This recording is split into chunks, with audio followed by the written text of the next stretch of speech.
Yo, Disney XD was too lit. Disney Channel, who? Cartoon Network, who? Nickelodeon, who? I mean, y'all are great. You know, we gotta respect the greats. Legends can coexist. But I'm telling you right now, Disney XD was an experiment that did not fit. Look at shows like Lab Rats, okay? Lab Rats was such a crazy concept, all right? There weren't many superheroes, and they're not superhero. They're like bionic humans. They do heroic stuff. They save lives. They're superheroes. But there weren't many superhero kids shows at the time. Maybe ones for like babies, but there weren't like high production stuff, you know what I mean? Until Lab Rats came around on Disney XD. The whole cast was just, the chemistry was amazing. Leo, Bree, Adam, Chase. I'm gonna rip out your kneecaps and use them as hockey pucks. Who is he feeling like, a demon? Mr. Davenport, Tasha. What's the robot's name? What was the robot that was in the wall? Like the no, starts with the E, maybe? Yay, Daddy's home! Principal Perry, you know what I mean? The voice of Naruto. Now, I don't watch anime, but I know some of you guys probably popped for that, so. You're welcome, Grand Rapids. Little fun fact. The cast was just so good, and the quality for a Disney show, it wasn't like it was Marvel level, but for a Disney show, the quality was good, and the demonstration and the power scaling and the way they went about going with these superpowers and the long-term storytelling, goated. And at the same time, I feel like a lot of shows lose the plot, you know what I mean? Look at the Thundermans on Nickelodeon, for example, right? Superhero show, right? It seems like they only care about them being superheroes in the first few episodes. The rest of the series, they're just doing anything. It has nothing to do with, you don't see them saving lives, you know what I mean? Henry Danger, okay? Much better. Another great superhero show. Yes, they have a lot of episodes of where it's just shenanigans that have nothing to do with superheroing. My parents, for some reason, they look and sound different, like Kim and Kanye. Hi, Charlotte. I'm a genius! That's actually hilarious. They also have a lot of episodes that have to do with him being a superhero. So they actually came out with the Henry Danger movie like mad recently, and it was actually really good. I wrote another about an awful place called the Gray Zone. You'd hate it. Honey, I was born. No, she said the gray zone. Oh, that's actually hilarious. Usually when people come back, it's terrible. Look at the Thundermans. I'm bringing them up again. They had their movie, and that was the worst thing ever. But now they have a new season of the show, and it's really good. Like, it's very close. I've only seen one episode because it's like free on YouTube. They're doing it justice. The show in general is very, very, very close to the OG. It's like you wouldn't even know they left, and that's rare in any show, let alone a kid's show. What's another Disney XD show? Pair of Kings. I can't bring up Pair of Kings without bringing up how they butchered the show in the very last season. Why are you here? We don't need you here! But let's just talk about the good. Let's talk about the positive. Brady and Boomer. Goated duo. Michaela. The show was goated. The theme song was fire. Comedy duos are always going to be a win no matter what, but it's like these two were just on a whole nother level. Doc Shaw, Mitchell Musso, before he lost his mind. Just like I said with Lab Rats, the chemistry was amazing. Everything was meant to be, and it didn't lose the plot at all. You know, it didn't lose the concept of, oh, it's two kings, you know, running this island, and they're both idiots, you know what I mean? Like, it kept that same tone throughout the entire show up until the third season. Mitchell Musso got fired from Disney, packed him up immediately. So the third season, they brought in the guy from Zeke and Luther. What's his name again? Adam Hicks.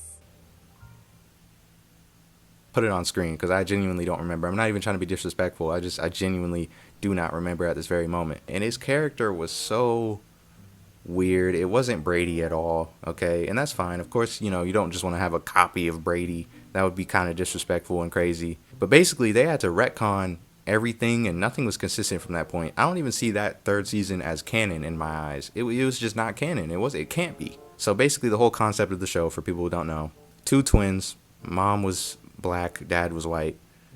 Get over it. And they find out that they are in a royal bloodline, you know what I mean? And they are next to be kings of this island called King Cow. These two are now sharing the throne. They're the two kings, pair of kings. Roll credits. It's hijinks, and they're both dumb, and they're not capable, but it's funny because of all the situations they get into, nonsense of the island and traditions of the island and monsters of the island. It's a very good show, very funny show. So the third season comes in. Brady left the island because Michaela rejected him, but Michaela's been rejecting him for the entire series, and he never felt away. So why is this time different? You're honestly an idiot. I don't know what's wrong with you. Yeah!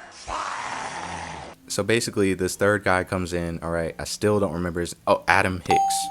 Adam Hicks comes in, And he's like, oh yeah, you guys were actually triplets. The photo that we showed you guys of you two being twins in like the baby picture, guess what? It was folded the whole time. There was a third twin in between you guys the whole time. You didn't even know. I just had the weirdest dream.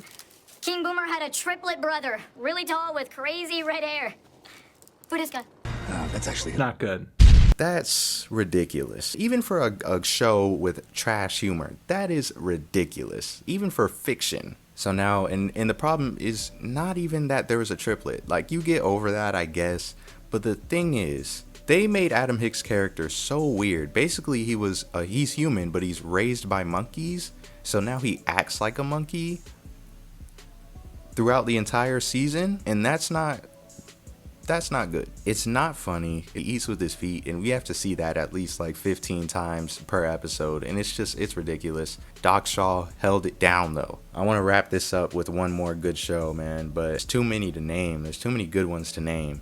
Mighty Med was pretty good too. You know, I wasn't super big on that one, not as big as I was with Lab Rats and the, you know, other stuff, but at the very end of both of their shows, they did a spin-off, Lab Rats x Mighty Med. So Mighty Med is basically two guys work at a hospital for superheroes. You know what I mean? So it's a bunch of superheroes coming in on stretchers, dumb in school, but smart enough to operate on superheroes because they read a lot of comic books. I don't even know, first of all, I don't know how comic books and superheroes can exist in the same universe. It never makes sense when people do that in superhero movies and shows. That doesn't make sense. What are these, history books then? It can't coexist. I'm so sick and tired of, and this has nothing to do with Disney, this is just in general, superhero movies and TV. Stop trying to make comic books about superheroes and superheroes exist in the same universe. It will never make sense. So that's that. Mighty Med and Lab Rats join forces, right? Because Lab Rats superhero show, Mighty Med show about superheroes, so it kind of, you would think it would mesh perfectly, but it did not. All right, it was called Lab Rats Elite Force, and it was mid at best. The action was okay, but it just lacked everything that Lab Rats did. Now, I liked Lab Rats start to finish, up until Elite Force, okay? Lab Rats from season 1 all the way to the Bionic Island, they had me. I was good. But as soon as they did the Elite Force, and they dropped their main character, Leo, and they dropped Adam too, if I'm remembering correctly. They left us with Bree and Chase, who are the two most boring ones. Well, they're great characters. I love both of them. But they are, out of all four of them, the least interesting, Bree and Chase. And they left us with those two. I would rather watch the show with Adam and Leo, personally, but that's just me. Let me know what you guys think. Name some more Disney XD shows in the comments.